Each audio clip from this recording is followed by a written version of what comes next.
Mr. Crane, what percentage of publicly traded equity shares are held by institutional investors and pension funds? It's a very large percentage. I forget the exact numbers, north of 80, I believe. 80%?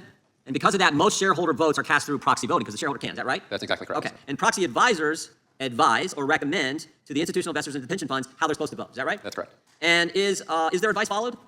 Pardon? Is their advice followed? Is the proxy advisor's advice typically followed by the institutional investors and the pension funds? It's absolutely followed, and in many cases, their shares are automatically cast by the proxy firms in line with those recommendations. So they're doing the institutional investors and pension funds are doing exactly what the proxy advisors did tell them. That's exactly correct, yes. Okay. And who are the two largest again, who we've been talking about? ISS and Glass Lewis. ISS and Glass Lewis. And how much of the market do they control? 97%. 97% of the market. 80% of the shareholders, equity shares, are with institutional and pension investors. And their advice is followed 95% of the time. That's essentially correct. Wow, that's pretty big. That's pretty big. How much money are we talking about? Trillions of dollars of equities in the Trillions? market. 5 trillion, 20 trillion, 30 trillion? How much are we talking? I don't know the size of the market, but it's a large number of the equity markets in the United States. My understanding is it's at least $20 trillion. And, That's right to me. and the other side says, nothing to look at here. Nothing to look at here, really. That seems like there's a lot to look at there, and that's why we're having this hearing. And what kind of advice? So their advice is followed 95% of the time, 70% of the market, over $20 trillion. What kind of advice are they giving? It's advice on everything that comes before shareholders. It's how the company is run, how the executives are paid, the shareholder proposals that have been discussed, everything that comes before the shareholder base for a vote. What kind of advice are they giving in a political context?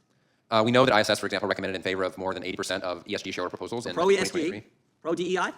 As a general rule, yes. Not 100% of the time, but yes, as a general rule. Vast majority of the time? I would say yes. Okay, so kind of leaning to the left, right? I think that's probably a fair Their characterization. advice is followed 95% of the time. They have 90% of the market. 70% are they're giving advice to, and it's almost always left wing.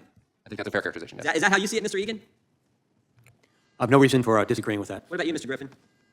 I think that while it varies by year, and we've seen some swings with somewhat mirroring the political election cycle, Is that an accurate picture? Is that an accurate overall, framework? overall. Okay. Now, but that's not the end of it, is it? Because it's even worse. Because this duopoly not only offers proxy advisor services, but consulting services as well. That's exactly right. Okay, so you can go consult with them before they give you the recommendations that are always followed. And if you don't consult with them, they might give you recommendations that in many ways harm the company and therefore harm the shareholders. Is that right, Mr. Crane? It does, and we've seen that when companies get negative recommendations from the advice side, they'll immediately get a solicitation from the consulting side saying, hey, wouldn't you really like to have us help you out next year to avoid those negative recommendations from our friends down the hallway? Yeah. Pretty concerning fact pattern. Will you pay the protection money? Will you pay the shakedown?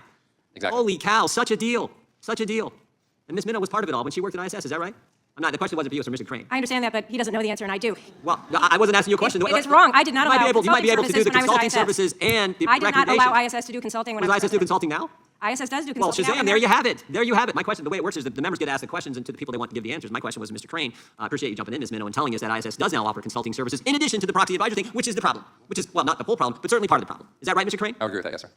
And then you can even go maybe one step further and say on the platform, no competition is allowed, which I sort of get Ms. Minnow's argument on the Amazon issue. I sort of get, but it's almost like they got this thing rigged from start to finish, and it's two companies. And the other side says, nothing to look at here. I think that's kind of ridiculous. And I appreciate the chairman and his work on this important issue. With that, I yield back.